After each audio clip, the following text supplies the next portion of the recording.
kamu bermimpi memiliki bisnis sendiri? Atau mungkin kamu sudah punya ide cemerlang yang ingin kamu wujudkan? Apapun itu, langkah pertama untuk mewujudkan mimpi bisnismu adalah dengan memahami apa itu badan usaha.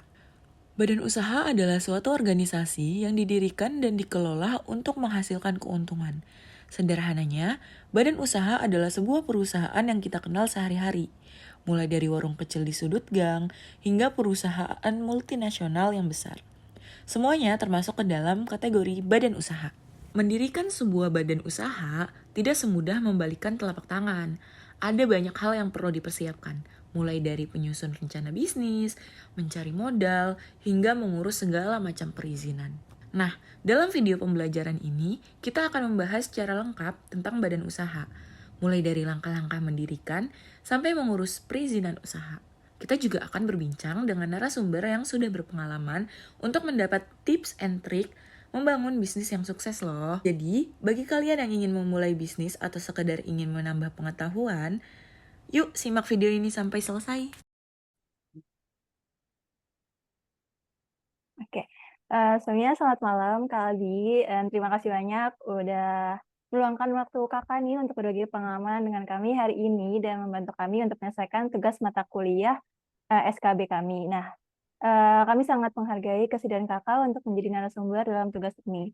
Sebelumnya kami izin perkenalkan, kami dari kelompok 1 mata kuliah studi kelayakan bisnis kelas manajemen C, yang ada Lailatus, ada saya Indah, ada Erika, ada Fitria, dan ada Kavi.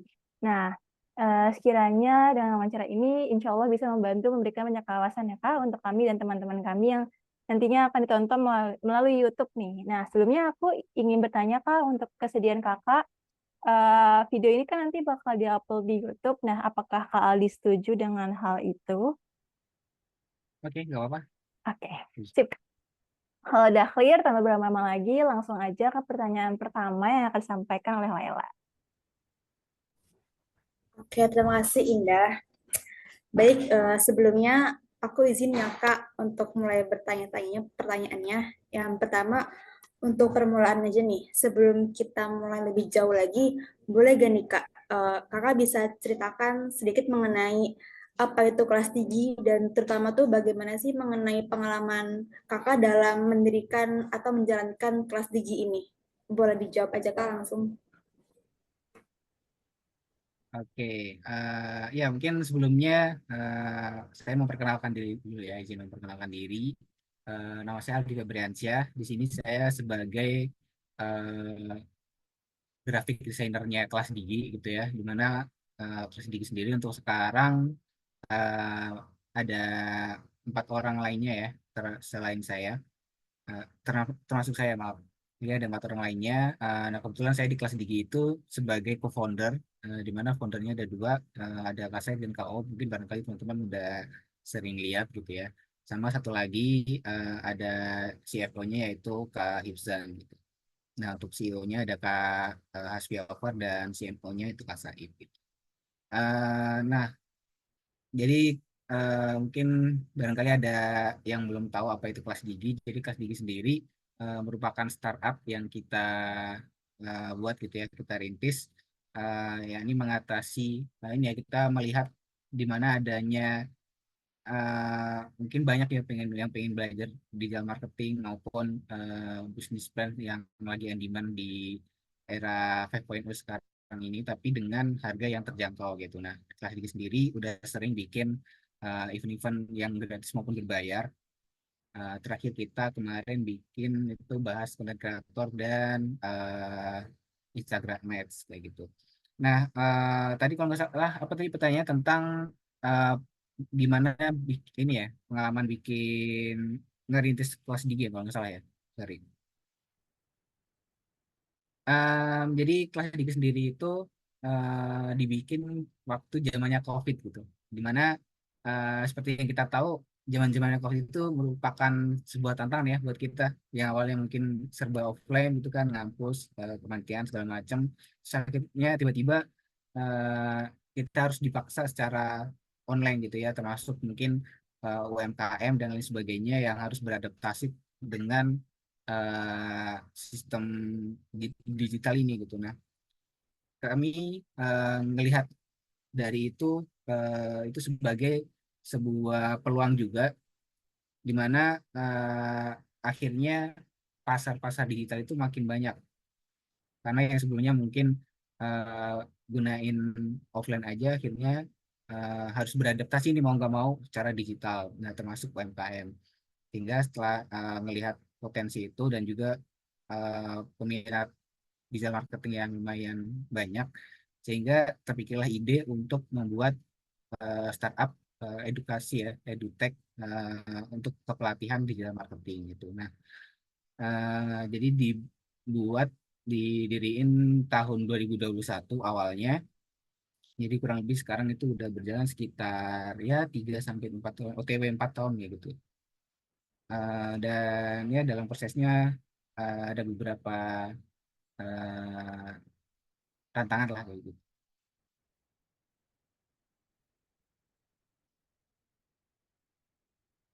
Kurang lebih kayak gitu sih mungkin buat apa awal mula berdirinya kelas sendiri. Gimana kejawab nggak tadi? Oh iya Kak, baik. Jadi emang tadi tuh langkah-langkahnya gimana tadi awal mula merintis kelas tinggi ya Oh, Kak ya? oke.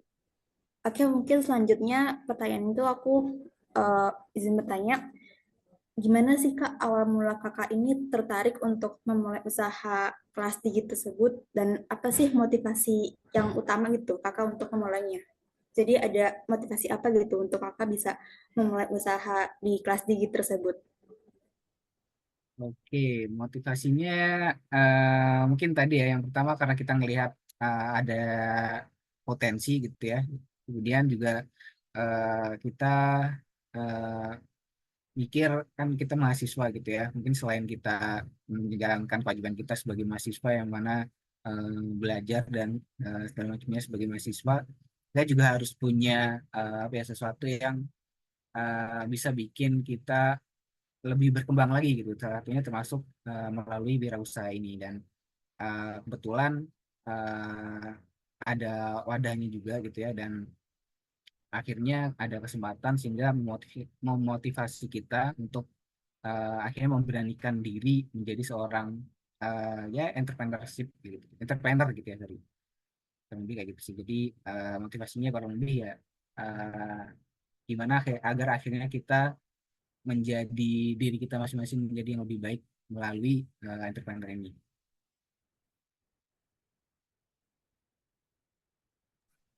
Oke, baik. Jadi emang ada banyak motivasi ya, Kak. Motivasi pendukung untuk kita berusaha membangun usaha. Jadi kayak ada tahapan awalnya supaya kita tuh lebih fleksibel lagi dalam menjalankan usaha tersebut. Oke, Mas, selanjutnya eh, dari aku mau nanya juga, apa aja sih Kak, apa jenis badan usaha dari kelas tinggi ini gitu loh. Terus bagaimana cara Kakak itu menentukan jenis badan usaha yang akan Kakak dirikan? Oke, jadi seperti yang kita tahu jenis badan usaha itu banyak ya. Mungkin ada firma, ada PT, ada CV segala macam. Nah untuk kelas Digi sendiri sekarang berbentuk PT perseorangan. Jadi mungkin kalau ada yang belum tahu bedanya PT yang biasa sama PT perseorangan. Jadi PT perseorangan itu PT yang mana secara apa namanya kepemilikannya, secara akte punya gitu ya, secara lisensinya itu atas nama satu orang gitu. Nah cuman walaupun atas namanya satu orang, jadi ada perjanjian internalnya sendiri di mana untuk hak-hak dan hak pendapatnya itu sama rata ya. Jadi karena kita ada berempat, jadi kurang lebih kita punya istilahnya suara 25%, 25% gitu. Cuman kalau atas namanya kita pakai atas nama CEO kita gitu. Kayak gitu sih untuk badan usaha plastik untuk sekarang ya. Jadi PT Perseorangan. Nah untuk step by stepnya sih, kemarin kita ngurus lisensi badan usaha ini, pendaftaran sendiri. Paling kita cuman ikutan acara-acara yang mungkin contohnya kayak acaranya yang dari Kemenkop tuh mungkin kayak apa namanya UMKM Fiesta, atau kayak acaranya dari Jackpreneur gitu-gitu. Jadi kita hanya ikut sosialisasi sosialisasi aja. Jadi gimana? diurus sendiri gitu. Karena kita udah sempat ngebandingin kalau kita itu ngurus legalitas bisnis ini lumayan gitu selisihnya ya. Jadi kita urus sendiri. Nah, untuk urusnya sendiri kita akses di webnya yang dari BCK itu yang mungkin teman bisa search sendiri ya di internet, namanya itu aku.bjki. Nah, jadi nanti ada portalnya ya, ada aku online nih yang portal.aku.go.id. Nanti ada pendaftaran PT Persorangan. Nah, nanti tinggal klik aja, yang mana nanti tinggal ngelengkapin aja nih syarat-syaratnya. Di mana syarat-syaratnya itu pastinya harus ada nama bisnisnya ya itu sendiri, terus bergerak di bidang apa, kemudian alamat usahanya, terus sama NPWP gitu ya, NPWP untuk kepentingan bisnis, kemudian ada NIK, jadi berempat ngetorin NIK semuanya juga, NPWP juga, tempat tanggal lahir, sama alamat lengkap masing-masing orangnya. Mungkin itu aja sih. Misalnya nanti tinggal ngikutin arahan dari website tersebut. Kayak gitu sih kurang lebih. Iya, jadi kita memang harus paham dulu ya Kak, gimana sih dari jenis-jenis usaha tersebut dan juga ada banyak langkah mengurus teknisnya juga ya. Ya. Oke, mungkin dari aku ini mau bertanya terakhir nih Kak. Jadi apa aja sih langkah pertama yang Kakak ambil nih ketika memutuskan untuk mendirikan kelas giginya gitu. Jadi apa tuh ya yang terpikir dari Kakak gitu loh, keputusannya? Keputusan untuk, sorry tadi agak putus-putus. Oh ya, jadi apa aja sih langkah pertama yang Kakak ambil nih ketika mau memutuskan untuk mendirikan kelas gigi? Oke, mungkin kurang lebih ya sama kalau misal kita ini ya ikutan kompetisi bisnis plan gitu ya. Ya kurang lebih kita bikin rencana bisnisnya dulu gitu, dimulai dari kita bikin apa namanya analisis bisnisnya gitu ya, segmentasi kita tuh ke mana sih, ke siapa sih gitu kan. Habis itu ya udah kita brainstorming ide terlebih dahulu.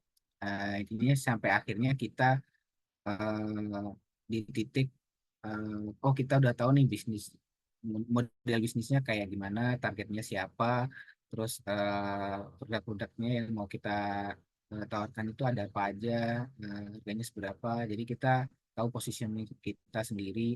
Intinya sampai akhirnya kita udah matang lah semua ide itu.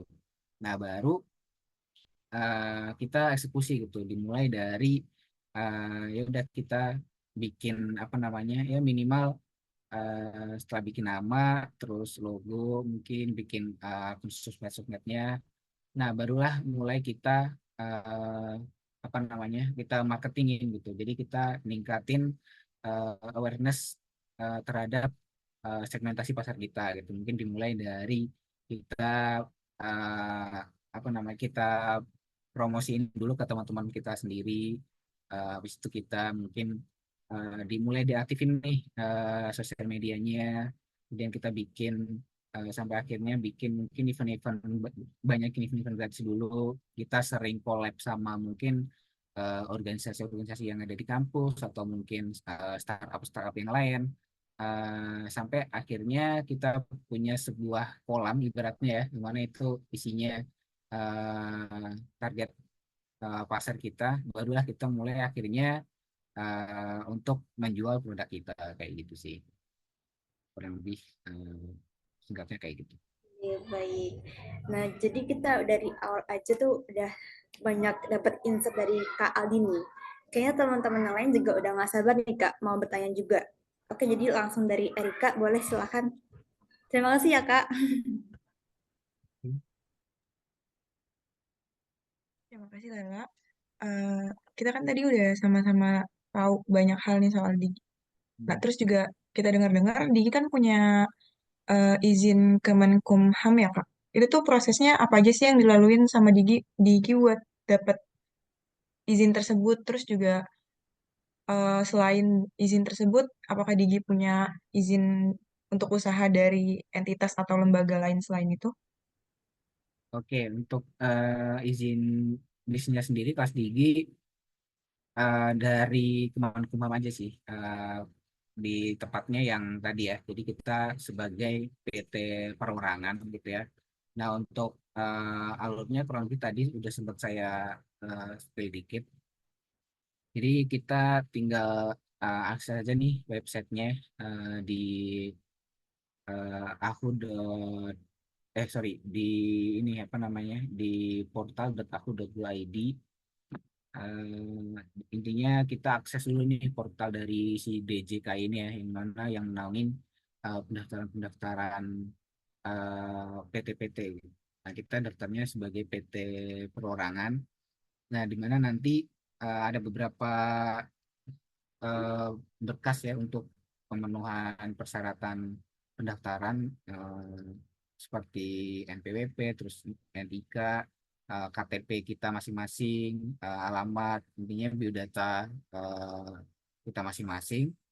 Nah, setelah itu kita milih nih. Jadi kita tuh sebagai apa namanya, eh, PT ini bergerak di bidang apa gitu. Contoh kalau di kelas Digi ya di bidang pelatihan, terus edukasi gitu ya, di dalam marketing gitu, gitu ya. Nanti itu bisa milih beberapa kategori gitu. Jadi nggak cuman hanya satu kategori tapi bisa beberapa. Kurang lebih mungkin ya 5 sampai 10 gitu masih bisa. Terus nah tapi sebelumnya dipastiin dulu namanya itu nggak ada yang sama ya. Makanya di awal tuh biasanya PT nama PT-nya disuruh untuk masukin 3 kosakata. Nah, untuk kelas Digi sendiri untuk nama PT-nya itu kelas Digi kreatif ya. Nah, tadi setelah masukin nama terus milih apa namanya bidang bisnisnya, baru nanti kita lengkapin nih berkas-berkas yang sekiranya perlu dibutuhin untuk melengkapi pendaftaran. Setelah kita kasih semua ya, contoh yang sudah saya sebut tadi, ya, NPWP dan NIK segala macam. eh, Baru nanti kita ada bayar ininya ya, bayar administrasi. Tapi nggak banyak ya untuk PT Perorangan kebetulan. Sekitar 50.000 kemarin. Nah, setelah itu kita tinggal nunggu aja sih, nunggu pendaftarannya. Nanti nggak lama kemudian mungkin makanya paling lama itu sekitar 1 kali 24 jam atau berapa ya saya lupa. Setelah nunggu barulah nanti ada nanti notifikasi masuk ke akun kita. Nah, kita bisa cek di pengumuman PT itu. Nah, kita juga bisa ngecek nama-nama PT yang lain. Kita juga bisa ngecek secara online, tinggal masukin aja nama PT kita. Nah, kalau misal muncul berarti PT kita udah terdaftar, kayak gitu. Kalau udah terdaftar berarti ya udah kita udah mendapatkan lisensi untuk berbisnis sebagai PT perorangan. Kayak gitu sih kurang lebih. Oke, berarti emang lumayan panjang ya Kak prosesnya. Lumayan. Tapi kalau dipraktekin mungkin sebenarnya nggak terlalu ini sih. Hmm, gitu. Oke, kan tadi banyak banget data yang harus diisi sama dokumen-dokumen yang harus dilengkapi ya Kak. Di samping itu tuh ada nggak sih tantangan lain yang Kakak hadapi dalam pengurusan dokumen atau saat mau ngajuin izin gitu-gitu. Terus kalau misalnya ada, gimana cara Kakak ngatasin itu? Oke, tantangan ya. Mungkin kalau kemarin kurang lebih tantangannya itu kayak ada beberapa dokumen yang sebelumnya kita belum ada gitu. Kan contoh kita misal berempat ya, berempat itu dimintain semua berkas-berkasnya tadi ada NPWP, NIK, KTP gitu ya. Nah, ada beberapa, ada salah dua dari kita yang emang belum ada NPWP gitu. Sehingga akhirnya yaudah kita bikin NPWP dulu nih. Jadi ya kita harus ngedadak harus daftar dulu. Kalau enggak ya nggak bisa dilanjutin gitu. Jadi kita ngurus lengkapin berkas-berkas kita secara individu dulu. Kalau lengkap baru kita lanjutin lagi, kurang lebih gitu sih buat apa namanya, buat ngatasin problemnya itu. Oke, berarti emang kendalanya pure di dokumen-dokumen yang harus dilengkapi aja ya, Kak? Oke, aku mau tanya buat pertanyaan terakhir. Kan ini dari awal sampai akhir pendaftaran itu kan dilakuin pribadi ya, Kak, dari tim Digi sendiri. Tapi sebenarnya tim Digi ini ada peran notarisnya atau enggak sih, Kak, dalam pendirian usaha yang Kakak jalanin sekarang? Ya, nah awalnya tuh sebenarnya kita udah sempat mendapatkan beberapa tawaran ya untuk eh, yang mau ngurusin legalitas kita gitu. Kita juga sudah sempat coba nyari-nyari perbandingan di internet gitu ya, berapa sih kira-kira harganya kalau kita pesan dari jasa notaris gitu ya. Terus juga pikir, nah kemudian kemarin ada opportunity dari Kemenkop itu ada sebuah event gitu, jadi tentang ya sosialisasi gimana sih cara ngurus legalitas bisnis gitu. Nah, ya udah kita ngirim perwakilan untuk datang event itu dan akhirnya diberi ini ya materi apa namanya step by stepnya gitu. Akhirnya kita ngurus badan usaha pas Digi akhirnya secara mandiri gitu. Walaupun mungkin kalau kita pesan notaris lebih gampang ya langsung udah dapat paket semuanya gitu. Tapi untuk sekarang sih Kas Digi belum pakai jasa notaris gitu. Masih diurus sendiri. Oke. Eh, dari aku udah cukup terjawab. Makasih Kak jawabannya. Mungkin bisa dilanjut sama teman-teman yang lain. Oke, Kak, aku lanjut ke pertanyaan berikutnya nih ya, Kak. Tadi kan Kakak bilang ya ada biaya administrasi 50 ribu di awal ya. Nah, terus ada biaya lain nggak, Kak, yang dikeluarkan dalam mendapatkan izin tersebut? Jika ada itu untuk biaya apa aja ya, Kak? Oke, jadi biayanya itu untuk yang PT Perorangan itu sebesar 50.000. Jadi 50.000 aja untuk yang PT Perorangan itu untuk biaya administrasi di websitenya sih. Sama oh ya kita beli materai aja sih. Materai paling kemarin berapa ya? Dua atau satu gitu. Eh, yang materai 10.000. Paling itu aja sih untuk biaya yang kita keluarkan untuk sampai kita punya akte badan usaha yang PT Perorangan. Oke, berarti nggak begitu besar ya, Kak, ternyata. Ya, betul. Terus aku lanjut deh. Apakah ada sumber pendanaan eksternal yang Kakak gunakan, seperti pinjaman atau investor gitu selama proses pendirian usaha ini? Jika iya, itu ada bagaimana prosesnya, terus apa aja tantangan yang Kakak hadapi gitu, Kak? Oke, kalau pendanaan eksternal yang maksudnya benar-benar investor gitu ya, kita belum ada. Cuman kita paling kalau pendanaan biasanya ikut yang kompetisi-kompetisi pendanaan. Mungkin kalau contoh kalau di UNJ yang pendanaan internal tuh kayak PMW gitu ya. Eh, Kalau yang secara nasional di lingkup mahasiswa juga ada P2MW. Nah itu kedua kompetisi pendanaan itu kelas di sempat join.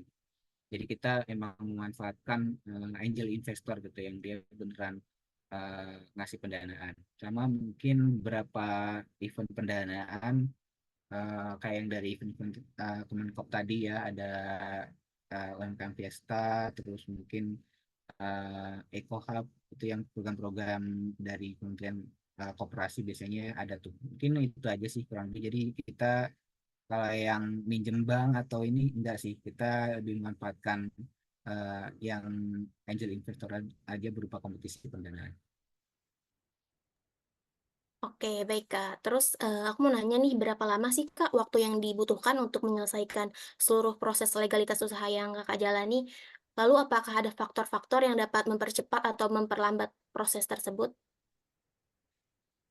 Oke, sebenarnya untuk kelas D sendiri uh, masih mengurus yang ini juga ya. Maksudnya kalau misalnya ditanya legalitas usaha, kita sebagai badan usaha udah ada gitu ya, yang PT Perorangan tadi. Cuman kita juga masih dalam proses pengajuan yang hak merek gitu-gitu. Nah, cuman kalau untuk yang badan usaha tadi, yang PT Perorangan tadi, mungkin kurang lebih sekitar ya 1 bulan kurang sih udah bisa sih, nggak lama ya. Tinggal seberapa cepatnya kita ngurus ngelengkapin ini tadi. Nah tadi kan ditanya apa yang bikin bisa mempercepat atau memperlambat. Jadi tergantung ini sih administrasi dan verifikasi yang harus kita lengkapin. Kalau udah ada semua ya bisa cepat langsung jadi. Tapi kalau ada beberapa yang belum ada nih, jadi kita harus nunggu-nungguan dulu nih. Jadi semua anggota kan harus ada ya. Jadi biar makin cepat ya semua harus udah dipersiapin dulu baru nanti langsung daftar gitu sih. Kurang lebih 1 bulan lah kalau untuk ngurus yang badan usaha. Oke, Kak. Terima kasih banyak jawabannya, Kak. Mungkin dari teman-teman lain nih ada yang mau ditanyakan? Kak, aku mau nanya nih Kak. Langsung nanya aja Kak. Uh, si kelas tinggi ini punya kewajiban untuk berusaha pajak, usaha yang baru dirikan nggak sih Kak? Bayar pajak. Oke, jadi pajak itu kan berdasarkan ini ya, seberapa besar omsetnya gitu. Nah, cuman kebetulan untuk kelas Gigi sendiri dari segi pendapatannya gitu ya, dari omsetnya belum mencapai di tingkat yang harus kena pajak gitu. Jadi untuk sekarang kelas Gigi belum kena pajak apa pajak penghasilan.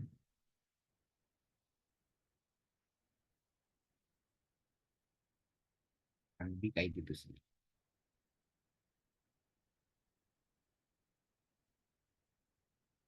Oke, sorry Kak, bentar. Terus, uh, apa kesalahan yang sebaiknya dihindari sih Kak dari orang yang baru pertama kali mendirikan usaha, biar kita tahu gitu cara menghindari kesalahan-kesalahan tersebut. Oke, dan misalnya ya. Yang pertama ini sih kita harus profesional maksudnya mungkin walaupun kita bikin usaha sama temen gitu ya. Kadang kan kalau sama teman kadang suka nggak enakan ya. Nanti pembagian job desk-nya kayak gimana, terus nanti pembagian hasilnya gimana. Nah itu jadi kita harus walaupun berbisnis sama teman, jadi kita harus tetap profesional juga. Jadi ada hitam di atas putihnya juga. Jadi kita ada perjanjiannya secara tertulis. Jadi misal nanti kita udah berkembang nih, udah sampai akhirnya mungkin menghasilkan. Jadi nggak apa namanya nggak sirik-sirikan gitu ya. Jadi udah ada peraturannya. Jadi kita tinggal ikut apa yang udah kita komitmenkan di awal. Jadi nggak ada tuh nanti apa namanya tiba-tiba di akhir selek sama temannya terus bisnisnya bubar. Nah, jadi caranya sih di awal hindarin ketidakprofesionalan dalam berbisnis.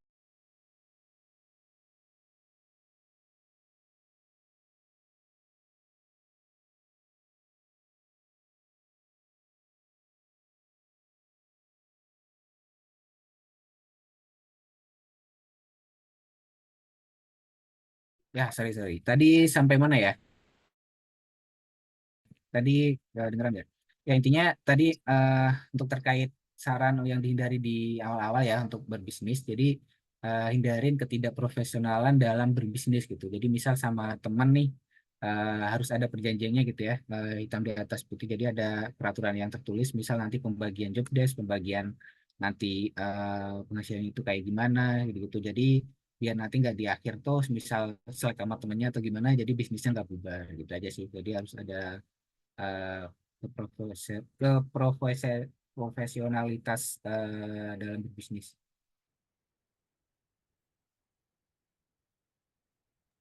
Oke Kak, makasih banget ya udah jawab pertanyaannya. Boleh dilanjut mungkin sama yang lain. Oke, Kak. Sekarang giliran aku izin bertanya. eh Mau nanya tantangan lagi sih sebenarnya. Kalau menurut kakak nih, kan kakak sebagai kelas DJ ya. Apalagi kalau kelas DJ itu di nggak sendiri gitu pengelolaannya dibantu sama 4 orang. Nah, itu kakak ada tantangan tersendiri nggak sih? Atau nggak tantangan terbesar deh yang kakak hadapi dalam mengelola kelas DJ ini sih? Oke, tantangannya eh, karena kita ini ya mungkin lebih ke komitmennya sih sama manajemen waktunya karena kita sendiri juga ada kesibukan yang lain gitu mungkin sebagai mahasiswa ada yang juga bekerja di instansi yang lain juga gitu kan. Kemudian juga selain itu juga punya kesibukan lain di mungkin di organisasi atau gimana. Jadi gimana akhirnya kita tetap bertanggung jawab kan atas apa yang harus kita lakukan dan apa yang kita kerjakan gitu. Jadi kita ini sih terkadang di awal-awal kita dituntut untuk loyalitas terhadap si kelas tinggi ini gitu. Apalagi untuk awal-awal kan namanya juga startup ya. Apalagi waktu di awal-awal di mana belum ada sama sekali yang bisa didapat gitu. Maksudnya masih unpaid, masih unprofit gitu ya. Walaupun sekarang pun juga nggak yang banyak-banyak, tapi maksudnya seenggaknya udah mulai ada timbal baliknya gitu, ada hasilnya gitu. Nah, jadi eh, tantangannya ya itu sih gimana kita diuji terhadap loyalitas kita di awal, kemudian gimana cara kita manajemen waktu dengan kesibukan kita ya, karena mungkin kita sebagai mahasiswa ataupun seorang karyawan, jadi kita dalam berbisnis juga ada porsinya masing-masing. Terus komitmen ini sih mungkin kurang lebih itu sih untuk tantangan yang saya rasakan gitu ya. Oke, iya sih Kak. Kalau ngeliat aku punya teman di kelas Gigi namanya Tere. Itu juga aku Oh, dapat dari Tere untuk kontak Kakak waktu itu. Ya kan Tere anak PMW juga ya. Dia juga kerja, dia juga organisasinya jalan. Nah, itu kalau ngeliat teman-teman kelas Gigi juga kayak mereka pada tetap aktif di samping mereka menjalankan bisnis kelas Gigi itu sendiri sih. Kayak wow banget gitu. Amazing. Oke, selanjutnya aku mau tanya nih Kak. Eh, oke. bagian saran nih, aku nggak mau berat-berat deh di pertanyaan aku sekarang. Apa kakak tuh ada saran nggak sih kak, khususnya nih bagi mahasiswa ya yang mau mulai usaha lagi kayak kakak sejak kuliah, di samping punya kegiatan kayak organisasi, terus magang, tugas dan lain-lain gitu kak. Saran ya. Sebenarnya sarannya tuh coba aja dulu. Kenapa? Karena ya percuma kita maksudnya kalau belajar kita pasti banyak banget wadahnya. Mungkin contohnya ya ada kayak di PMW, terus mungkin ikut seminar-seminar, webinar di YouTube, di TikTok banyak tuh ilmunya gitu. Tapi kalau semisal kita belajar aja tapi nggak nyoba ya percuma juga sih. Maksudnya nggak bakal terrealisasi juga gitu. Beda halnya sama kita nggak yang terlalu belajar bisnis sih, tapi kita langsung praktek nih. Mau nggak mau juga akhirnya nanti secara nggak langsung ya, learning by doing gitu ya. Jadi kita belajar dari pengalaman, kesalahan-kesalahan sebelumnya. Jadi akhirnya juga bisa bikin kita berkembang gitu. Jadi ya paling untuk sarannya itu dulu sih. Coba aja dulu, nanti juga bakal berkembang sendiri nanti. Oke, emang berarti emang awalnya tuh emang harus berani memulai dulu. Tapi menariknya perkataan kakak Betul. yang coba aja dulu itu menurutku sebagai moto aku juga nih kak. Karena aku udah melakukan sesuatu juga, kenapa nggak dicoba dulu gitu sebelum tahu hasilnya gitu kan. Nah, hal yang terakhir nih kak, aku mau sedikit mungkin closing statement atau ya untuk dari kakak kayak pesan atau tips dari kakak yang disampaikan untuk nanti nih kami kalau kan kami udah semester 5 nih Kak, kalau seandainya nanti insya Allah kok bisa mendirikan sebuah bisnis atau usaha gitu ya. Eh, gimana tuh Kak untuk closing statement-nya? Oke, saya sempat dapat quotes ini nih. Jadi kurang lebih jangan pernah takut untuk gagal karena setidaknya ketakutan untuk tidak mencoba lebih banyak membunuh prestasi daripada sebuah kegagalan itu sendiri. Jadi ya better sih coba aja dulu, lagi-lagi coba aja dulu.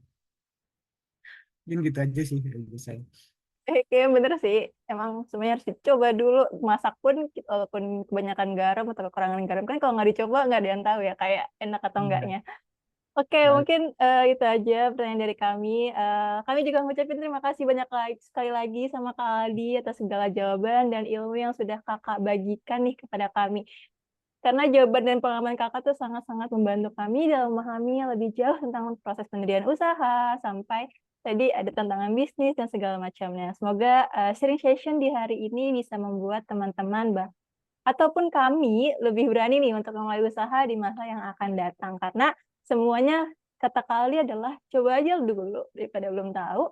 Nah, semoga kami juga menyampaikan semoga kelas Digi terus suksesnya berkembang ya Kak, karena